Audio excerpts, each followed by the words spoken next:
OneBet, the daily gambling game show that takes betting seriously, but not much else. Get our favorite plays on the totals, sides, props, exotics, and futures to jump on now. So let's get it started with Jason and Ben. Let's get it started with Jason and Ben. Let's get it started with Jason and Ben. Satte kassen kere konso bappa konso felino. Let's get it started with Jason and Ben. Let's get it started with Jason and Ben. Hey there, let's get it started indeed. Thank you guys for tuning in. As always, this is OneBet. I'm Jason. That's Ben. We appreciate you guys tuning in. We're here every day to try to give you the best value, best picks we possibly can to have you keep cashing with us. This is team betting. We are here only to beat the books. We are not getting paid by the books. We're not here to shill for the books. We're not going to tell you any of the bullshit that these books are doing to try to get you to play ridiculous parlays and play their numbers. We want you to play our numbers at our values with us. As always, we got our three favorite bets of the day: first, second, third down. In that order, fourth and long is really fourth and short. Some quick hitters to get you paid in these games before we get to halftime. You don't have to watch the whole game to already know where your nut stands, so to speak. And over time, we continue to give you NFL parlays that we like. But as always, because we do keep score here on the only sports betting game show on the planet. How'd it go last night? There you go. Ben and I continue to more than hold our own here. MLB, I needed that parlay there. Glad we got it. Had to sweat it until I didn't. Both the Red Sox and Giants pulled away. In the end, a lot of the college games we've given you, good luck finding these numbers anymore. They're quickly moving away from us. Ben, you got screwed by a hit by pitch and a brawl that happened that dismantled San Francisco's lineup in that game. That probably cost you that Helio Ramos prop. But overall, I'd say night in, night out, we continue to cash for the people. Yeah, we ended up breaking even, basically.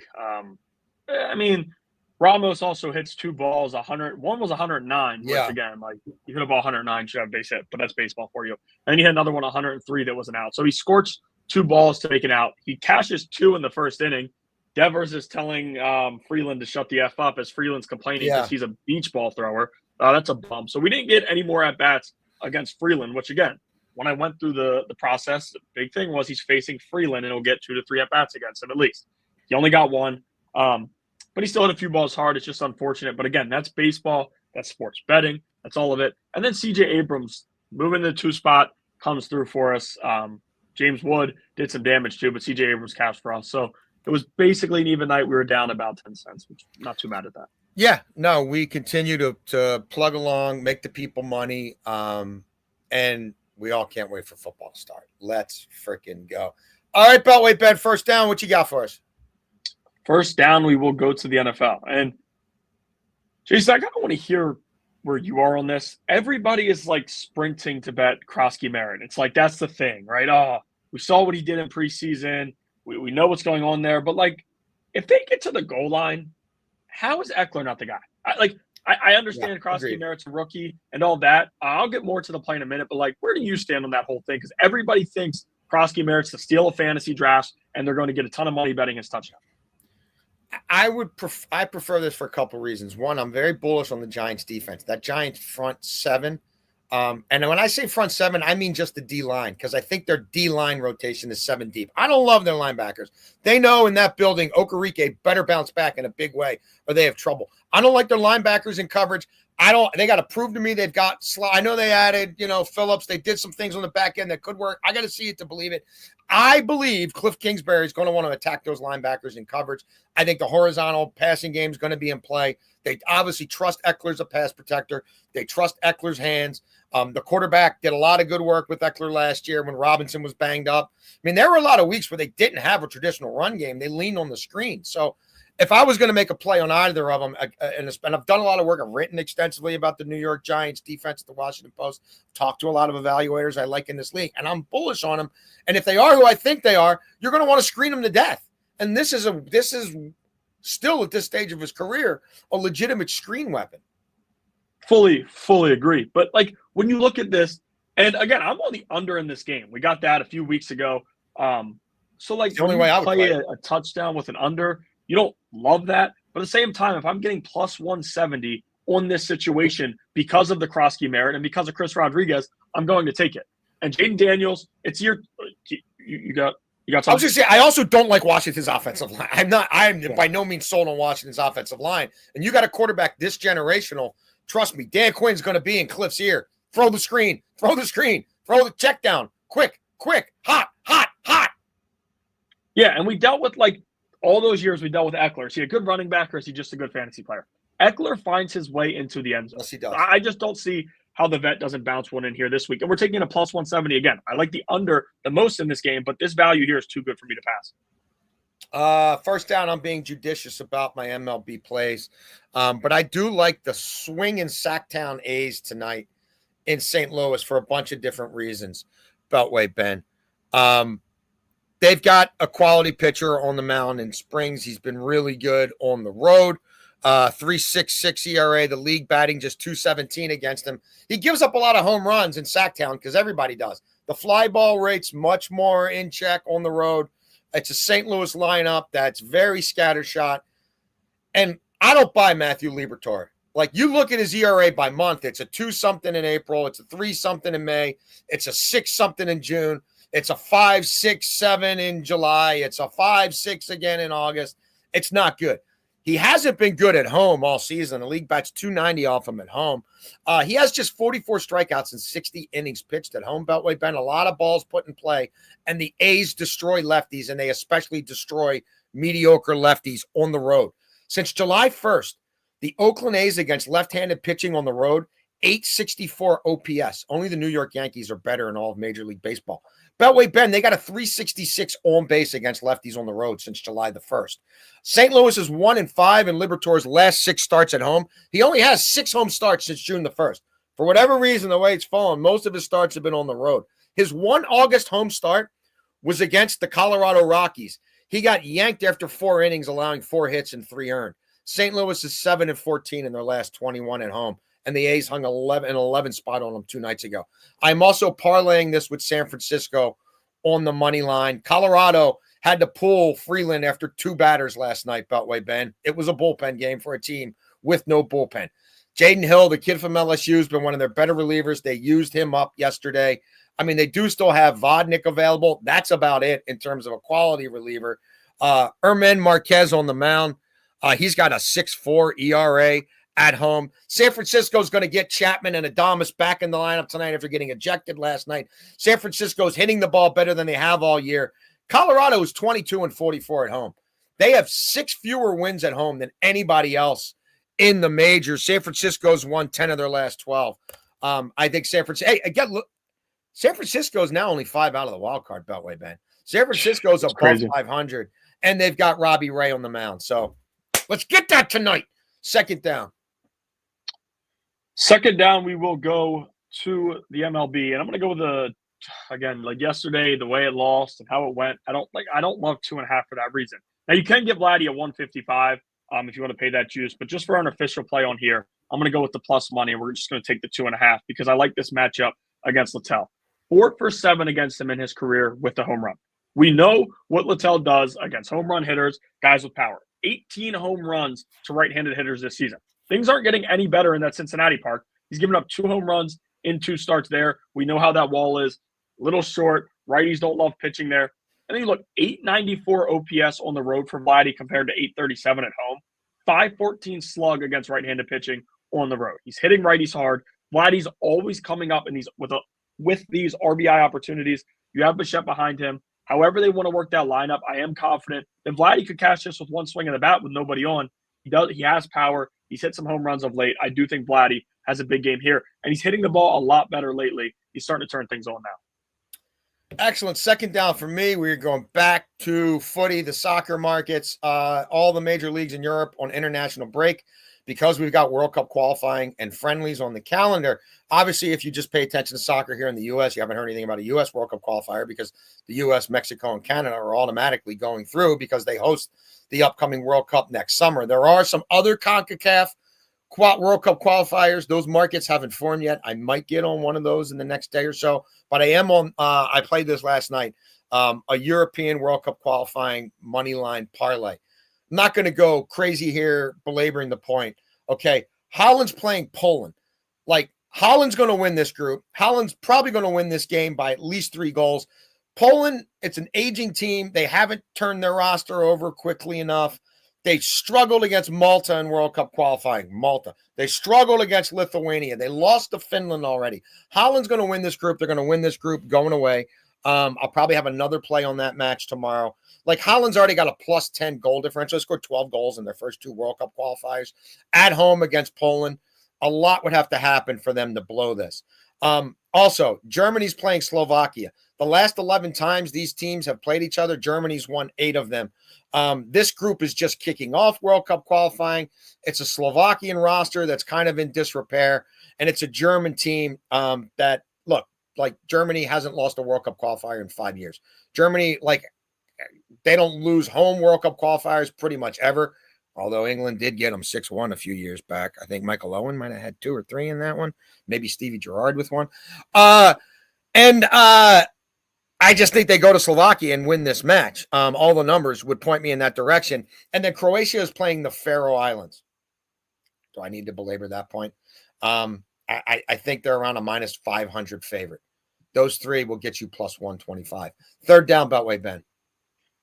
I'm going to go to the NFL here for third down. It's a play that I kind of told you guys at some point I would probably get to. It's going to be Mark Andrews over 43.5 receiving yards against the Bills, minus 110. Everybody, whether you're a Ravens fan or not, remembers what happened in the playoff game last year. And on top of that, like, this is a spot where he's going to be frustrated. He's going to be ready to avenge what happened. And in the regular season, we never have to worry about Mark Andrews. That's not where the struggles usually come. No Isaiah Likely, which is massive for Mark Andrews props. Lamar loves throwing his guy the ball. We've already heard him defend him a ton. And he's over this in 3 straight primetime games. Like, Lamar gets his guy the ball. And that was with Likely on the field. So now you're taking Isaiah Likely away. Lamar only has Andrews as a tight end. And Kolmar might get two targets here or there. But that's not the guy that's going to be going down the field making plays. Mark Andrews is going to be ready to do what he does. And I think Todd Monken has a few things set up for him to get the ball a lot more. My only concern, I sprinkled on Mark Andrews to score the Ravens' first touchdown at around 5-1 last night. And the only reason I didn't put more on it is because we know if they get it inside the 10, Derrick Henry 3 times battering ram. But I do think Lamar, look, he's all about his guys. And I want to, like, we've seen him force feed Odell Beckham when he first got there in the past. Like, we've seen this happen where he's going to get his guy a touchdown. I have a hard time thinking Mark Andrews is not the most highly targeted red zone receiver in this football game for the Ravens. So you might want to look into a little sprinkle on Mark Andrews to score the Ravens' first touchdown in that game. Third down for me, Beltway Ben. I have a parlay here. We've already talked about the Eagles game Thursday night quite a bit. The Eagles are basically, Vegas is telling you they think the Eagles are scoring at least 28 points in this game.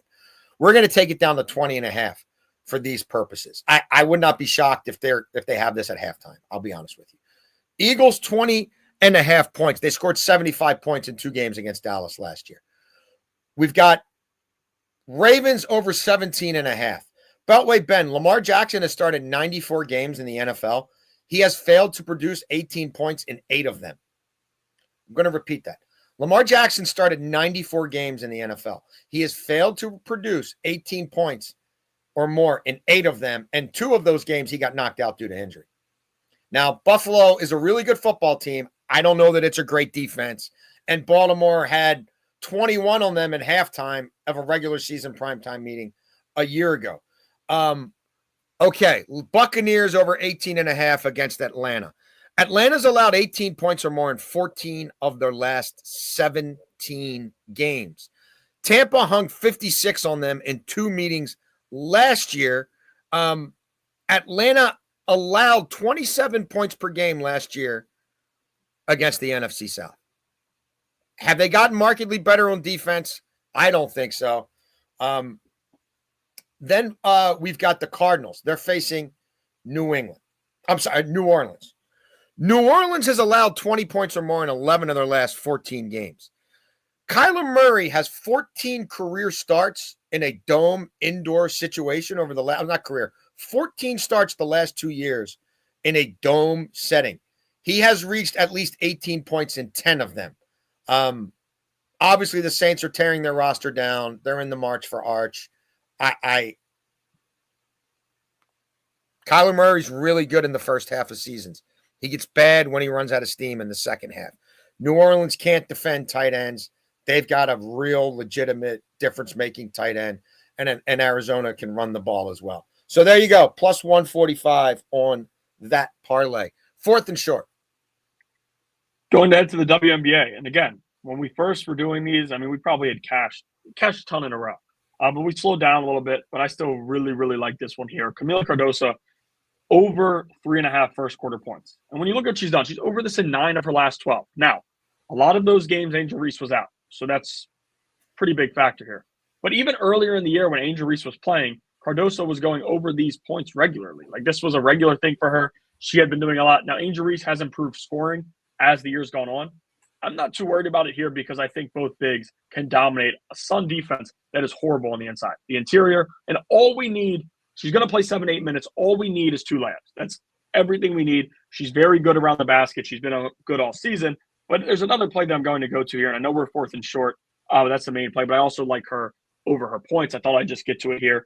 But another thing for the first quarter points, Connecticut is allowing 22.8 points per game in the first quarter in the last 5 games. That is the 3rd most in the WNBA. The way they've struggled on the interior, I do think Cardoso has a strong night tonight as a whole, but I also think she gets it going early, which is why I'm on this here, the first quarter points.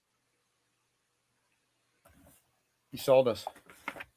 We're bouncing back, baby. We're bouncing back in the WNBA. Meaty says, Wolf, Wolf. We're with you. We're with you, brother. And Choppy's always with us. I'm pretty sure that Chopper has been reincarnated as a cardinal that is in our backyard. I'm and my whole family, we're pretty convinced that Copper is back in the form of a cardinal who every time I pull in the driveway is waiting for me in our backyard. Fourth and short for me, Beltway Ben. League-wide, if you are betting a lot of MLB, be aware pitchers are running out of steam. Now is the dog days of the season, and overs are in vogue everywhere. Garrett Crochet against the Orioles a couple starts ago started running out of steam in the 5th inning. He really ran out of steam, gave 3 home runs in an inning, 3rd time through the Guardians lineup last night. Go through every stud pitcher. Skubal pushing him into the 7th inning. Starts giving up the long ball. Overs are everywhere, and I really like this first 3 inning over. Why? Yuri Perez, I think, is starting to hit a wall. Beltway Ben, 5.60 ERA in August, 12 walks and 27 innings pitched. That's a problem. League has an OPS above 800 against him first 3 innings in August. And Mitchell Parker, I bang on him first 3 over every time he starts. Dude, check this out. Since May the 1st, Mitchell Parker in the first 3 innings of games has an 8.50 ERA. The league has a 965 OPS against Mitchell Parker in the first 3 innings of games since May the 1st. That's a big sample size, Beltway Ben. 66 runs scored in 63 innings pitched, 87 hits. Beltway Ben, 13 home runs and 27 walks in 63 innings pitched in the first 3 innings of games since May the 1st. I know that Stowers is out. I know that the Marlins lineup doesn't look great, but they can run on the catchers of the Nats. Mitchell Parker's terrible with runners on base, and runners are always on base. So let's get that first 3 over. Overtime football. You got college, you got pro, you got a same game parlay. What you got? I have just a parlay in general, like going around a bunch of different ways. For some reason, we can't get the graphic. There we go. Trevor Lawrence, 250-plus passing yards. DK Metcalf, 50-plus receiving yards.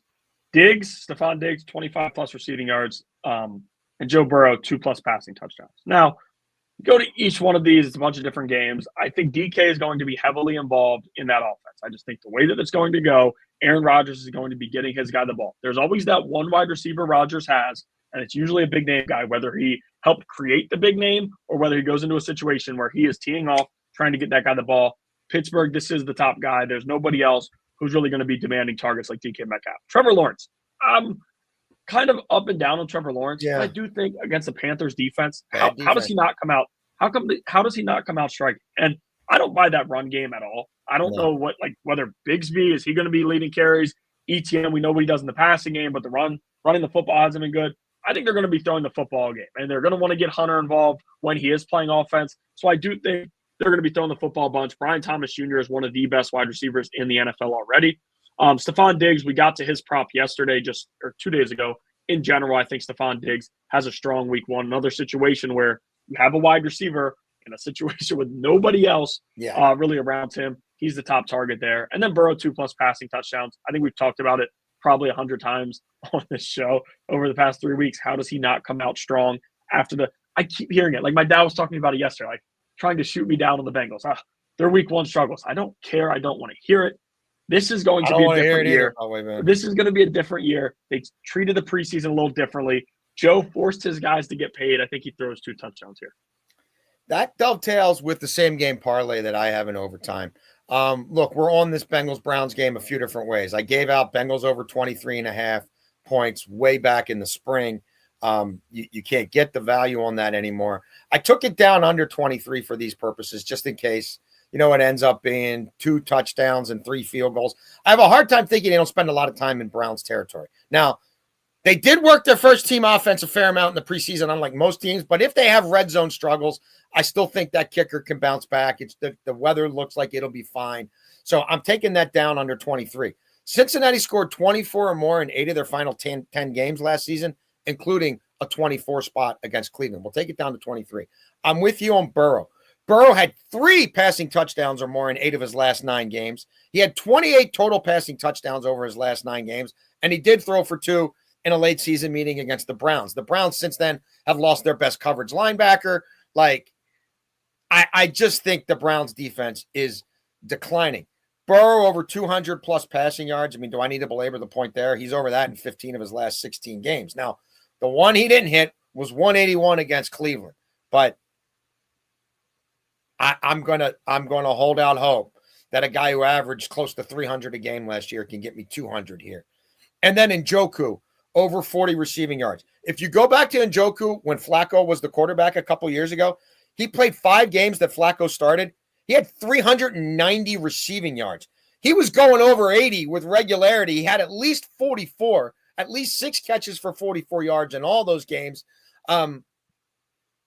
Wilson's an okay coverage linebacker for Cincinnati, but it's a terrible defense. I'm not sure about their pass rush. Flacco will take deep shots, and Njoku absolutely can beat you with seam routes for 30-plus yards on 1 reception. So, plus 164. That's where I am on that one. Beltway Ben, show the people again, please, how we did last night. There you go. We're going to have more college plays coming up. I'm crunching numbers, working on a few more things. There's some other games I'm really looking at. Good luck finding the value on the Navy and the Maryland games we gave you earlier in the week. Same thing with that Akron under. Obviously, as I mentioned, World Cup qualifiers going on. I'm going to be on more of that. Every play we make, we register in that super Discord. Not all those plays make it to this show, but whenever Ben and I and Eric Casilius and a bunch of other handicappers make a play, it is in that super Discord. We answer your questions. We go back and forth. We help you put together parlays. EK's helping people with their fantasy drafts like 24/7. So check that out. Find out how to join that. We will be back tomorrow. We know you want to bet. We want to bet. Let's bet smart. You want to bet with us.